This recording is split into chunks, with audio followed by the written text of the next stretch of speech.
খোলা শুনি সাথে সাথে আমি চেয়ার ছিল একটা, আমি সাথে ও আল্লাহ বলে আমি চেয়ারের মধ্যে ডলে পড়ে গেছি। ব্যাংক কর্তৃপক্ষ তো হইতে পারে, আর কে হবে? আর তো বাইরের 1.5 কোটি টাকার গোল্ড, আরো বেশি হইতে পারে। এখনকার মার্কেটে তো আরো বেশি। হ্যাঁ, আমার একটা জড়োয়া সেট ছিল, হ্যাঁ, একটা জড়োয়া সেট যেটা আমার শাশুড়ি দিয়েছিলেন আমাকে, ওইটা মিনিমাম 15-17 ভরির মতো হবে, কানের দুল সহ, আরেকটা চেইন, এগুলোও আমার বিয়ের গয়না। ওরা কেন করতেছেন? কি হয়েছে কি হয়েছে? আচ্ছা, আমার তো একটা কাজ আছে, আমি ব্যাংকে যাব। তারপরে আমি দুর্ভাগ্যবশত আমি সেদিন মোবাইলটা নিয়ে নাই, মোবাইলটা নিয়ে যাই নাই, যার কারণে আমার খুব বেশি অসুবিধা হয়েছে। তারপরে ব্যাংকে গেছি, ব্যাংকে যাওয়ার পর লকার ইনচার্জ যিনি আছেন, লকার ইনচার্জকে আমি বললাম যে আমার লকারটা তো একটু খুলবো। বলছে কি করবেন? আমার তো কিছু রাখবো, কিছু নিব।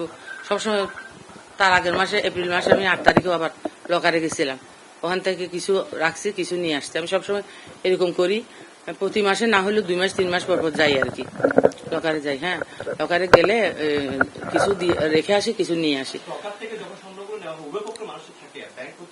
অবশ্যই অবশ্যই, ওই যে লকারের ইনচার্জ যিনি, উনি তো সব, উনার হাতে একটা চাবি, আমার হাতে একটা চাবি। প্রথমে উনি লকারের ভিতর, ওই রুমের ভিতর ঢুকছে, বুঝছেন, ঢুকে ম্যাডাম আপনার লকার নাম্বারটা কত যেন আছে? 44। বলছি ম্যাডাম আপনার 44 তো খোলা। খোলা? আমি কি বললেন খোলা? খোলা? আমার লকার খোলা? বলছে হ্যাঁ আপনার লকার তো খোলা। উনি চাবি জাস্ট দিবি আর কি, তখন দেখে যে একদম এত বড় করে খোলা। তারপরে আমি খোলা শুনি সাথে সাথে আমি চেয়ার ছিল একটা, আমি সাথে ও আল্লাহ বলে আমি চেয়ারের মধ্যে ডলে পড়ে গেছি। পরে আমি চেয়ারের মধ্যে 5 মিনিট বসে আছি। কি করবো এখন? লকারটা তো খোলা। আমি এখন কি করবো? ভয়ে কাঁপতেছি। আবার ডায়াবেটিস আমার, বুঝছেন, ডায়াবেটিস আবার হাই হয়ে গেলে হাইপ্লো হয়ে যায়, বুঝছেন, হাইপো হয়ে যায়।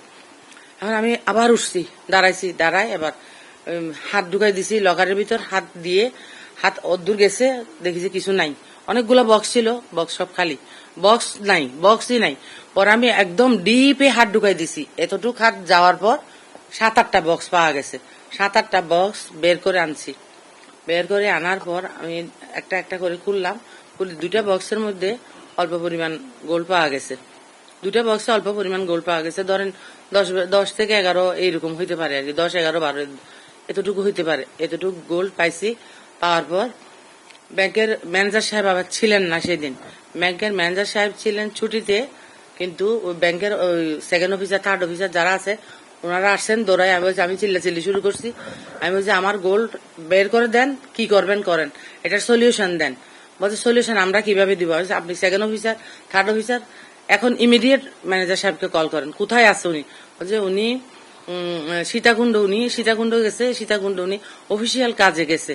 উনি তো এখন আচ্ছা আমরা ফোন করছে, তখন ধরেন 1:30, আমি তো গেছি ধরেন 1:20, লকার খুলতে 1:30, 1:45, 2:30 বাজলো। আমি আর ফোনে আমার ছেলে মেয়ে বউ কারোর সাথে যোগাযোগ করতে পারতেছি না, একমাত্র কারণ আমি মোবাইলটা বাসায় রেখে গেছি। আমি কাকে বলবো? আমি তো নিজের চোখে, আসল কথা তো ঠিক, আমি নিজের চোখে তো কাউকে দেখি নাই, ঠিক না? নিজের চোখে তো কাউকে দেখি নাই। নিজ চোখে দেখলে হয়তো, আমি নিজ চোখে কিচ্ছু দেখি নাই। আমি জাস্ট ঢুকিয়ে দেখলাম যে লকারটা খোলা। ব্যাংক কর্তৃপক্ষ তো হইতে পারে, আর কে হবে? আর তো বাইরের আপনার জিনিস রাখছেন, ব্যাংকের কাছে রাখছেন, এখন এই জিনিস নাই, এই মুহূর্তে আপনার আসলে সবশেষ কি বলার আছে? আমার সবশেষ বলার হলো, আমি মোট কথা আমার যে পরিমাণ গোল্ড গেছে, হ্যাঁ, 1.5 কোটি টাকার গোল্ড, আরো বেশি হইতে পারে। এখনকার মার্কেটে তো আরো বেশি, হ্যাঁ, আরো বেশি। তো আমি এটার মানে আমার গোল্ডগুলা ফেরত চাই। গোল্ডগুলা যদি ফেরত দিতে না পারে, এই সম পরিমাণ ইয়ে চাই আর কি, বুঝছেন, ক্ষতিপূরণটা আমার ক্ষতিপূরণটা আমি যাতে পাই আর কি। থানায় অভিযোগ করতে আমি তখন সেই মুহূর্তে, বিশ্বাস করবেন, আমার শরীর এত খারাপ, দৌড়াইতে আবার সিএনজি তুলছে, আমার গাড়ির ড্রাইভারকে পাঠাইছি আমার মোবাইল নেওয়ার জন্য, যোগাযোগ করতে পারতেছি না কারোর সাথে। দৌড়াইতে থানায় গেছি। থানায় ওসি সাহেবের কাছে ডাইরেক্ট যেতে পারি নাই। 2nd অফিসার 3rd অফিসার ওনারা, আমি বলছি আমার তো সমস্যা জটিল, আমার শারীরিক অবস্থা খুব বেশি খারাপ। বলে কি হয়েছে? আমার ডায়াবেটিস ফল করতে পারে, আমাকে একটু ইমিডিয়েট ওসি সাহেবের সাথে দেখা করাই দেন। বলছে আচ্ছা চলেন, তাড়াতাড়ি চলেন। ওসি সাহেব আমাকে একটু রক্ষা করেন, আমাকে একটু বাঁচান, কি হয়েছে আপনার, কি হয়েছে? ওসি সাহেব খুব ভালো বিহেভ করছে, বলছে এই আমার এরকম গোল্ড চলে গেছে, এত বড় গোল্ড ছিল বলছিল। বলছে কোথার থেকে গেছে, আমি লকার থেকে গেছে। ওসি সাহেব সাথে সাথে আমাকে, ওসি সাহেবের পুরা টিম নিয়ে সাথে সাথে আমার সাথে হেঁটে ব্যাংকে আসছে। আবার হেঁটে ব্যাংকে আসছে ওসি সাহেব, সব ভিডিও করছে। গোল্ড যেগুলা পাইছি ওগুলা ভিডিও করছে। তারপরে যেগুলো হারানো গেছে, যেগুলো তো বক্স চলে গেছে, কিছু বক্স 6-7টা বক্স আবার খালি ছিল, ওগুলা ঢেলে ঢেলে নিয়ে গেছে, বুঝছেন। কিছু বক্স খালি ছিল। মামলা প্রক্রিয়াধীন আছে এখন ওই কোর্টে মামলা। পুলিশ কি নেয়নি? পুলিশ না না না না শুনেন তো, সেই দিন তো পুলিশ তো দৌড়ায় আসছে, খুব ইয়ে করছে, খুব অনার করছে। অনার করে এসে পুলিশ এসে বললো যে আচ্ছা ঠিক আছে ম্যাডাম, আপনি যদি মামলা করেন এখন আসেন। এখন আমি একলা, আমি কিভাবে যাই? এর মধ্যে পুলিশের সাথে কি তোমার দেখা হয়েছে? এর মধ্যে আমার বউটা চেম্বারে গেছিল, চেম্বার থেকে রুগী টুগি ফেলে চলে আসছে। খবর পাইছে ড্রাইভারের থেকে, আমি আর ফোন করতে পারি নাই। আমার বউ দুইটার, হ্যাঁ 150 ভরি গোল্ডের ভিতরে আমার 2 বউয়ের, আমার মেয়ের, আমরা 4 জন, আমার মেয়ে 2 বউ, এগুলা তো সব মিলিত ভাবে ওরা সিকিউর ফিল করছে দেখে তো আমার কাছে রাখছে। আমি তো ব্যাংকে রাখছি, কারণ ঘর বাসা সিকিউর না দেখে আমি ব্যাংকে রাখছি, ঠিক না? আপনার হাজবেন্ডের গয়না কতগুলো ছিল যেগুলো আপনার স্মৃতি? হাজবেন্ডের গয়নাও ছিল অনেক, ওগুলো আসলে না হিসাবের ভিতরে রাখি নাই, কারণ আমি রাখি উঠাই। আমরা কিন্তু কিছু ফরম্যাট রেডি করছি। আছে হ্যাঁ। সবশেষ কবে দেখেছিলেন এই গয়না? চেক করছিলেন কবে সবশেষ? গত মাসের 8 তারিখ, হ্যাঁ 8ই এপ্রিল। আর এইবার গেছে আমার একটা জড়োয়া সেট ছিল, হ্যাঁ একটা জড়োয়া সেট যেটা আমার শাশুড়ি দিয়েছিলেন আমাকে। ওইটাও মিনিমাম 15-17 ভরির মতো হবে, কানের দুল সহ, আরেকটা চেইন, এগুলো আমার বিয়ের গয়না।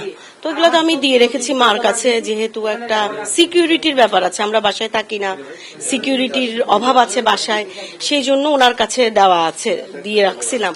তো বিশ্বাস করে যে ইসলামী ব্যাংকে রাখা হয়েছে, সবচেয়ে সেফটি মেনটেন করেই রাখা হবে। তো এর মধ্যে দিয়ে যে এই ঘটনা ঘটে যাবে, আমরা তো পুরো অ্যাস্টোনিস্ট হয়ে গেছি ওই দিন। আমি আমার ছোট যাও ঢাকা থেকে দৌড়ে আসে, ওর আরো বেশি গয়না, ওর একদম টোটাল, ও যে রাফিউজ করে ওগুলো সহ মার কাছে দিয়ে রাখছে, কারণ ও ঢাকাতে জব করে, ওর ঢাকার বাসায় কেউ থাকে না।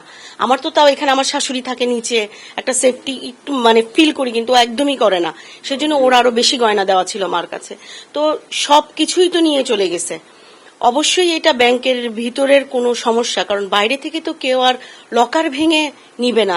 আর অন্য কোনো লকার থেকে কিছু খোয়া গেছে কিনা সেটাও কিন্তু আমরা ম্যানেজারকে বলেছি যে আপনারা একটু দেখেন, অন্য লকারদের লোকদেরকে ফোন করে খবর দেন অন্য লকার থেকে কোনো কিছু খোয়া গেছে কিনা। এখন এটা ওনারা করেছে কিনা সেটা তো আর আমরা জানি না।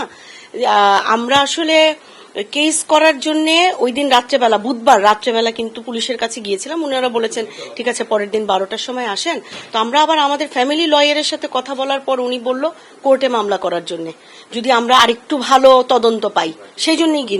কিন্তু পুলিশ আমাদের সাথে খুব কোঅপারেটিভ ছিলেন ওই দিন। হ্যাঁ, এই ঘটনার পর আমরা শুনলাম যে আপনার শাশুড়ি খুব একদম অসুস্থ হয়ে গেছেন, তো কন্টিনিউয়াস মাথা নিয়ে উঠতে পারতেছেন। আজকে দেখলেন না কত দেরি করে আসছে, সে সকাল থেকে বলে রাখা হয়েছে উনি অসুস্থ। ঠিক আছে, এইটা শোনার পর থেকে এত মানসিকভাবে দুর্বল হয়ে গেছে। ব্যাংকে প্রতি মাসে তো কোনো টাকা দিই না, ওইটা ভাড়া কত টাকা কি? বাৎসরিক কিছু টাকা ওখানে ছিল, ওখান থেকে কেটে কেটে রাখে, সম্ভবত 3 থেকে 3,500 এরকম কেটে রাখে, বুঝছেন। আর কিছুদিন আগে ধরুন 2-3 মাস আগে আমি 10,000 টাকা আমার অ্যাকাউন্টে বলছে আন্টি আপনার তো অ্যাকাউন্টের মধ্যে সেরকম টাকা নাই, কিছু টাকা যদি দেন তাহলে ভালো হয়। তারপর আমি গিয়ে আবার 10,000 টাকা দিয়ে আসছি এই লকার ভাড়া পাবো।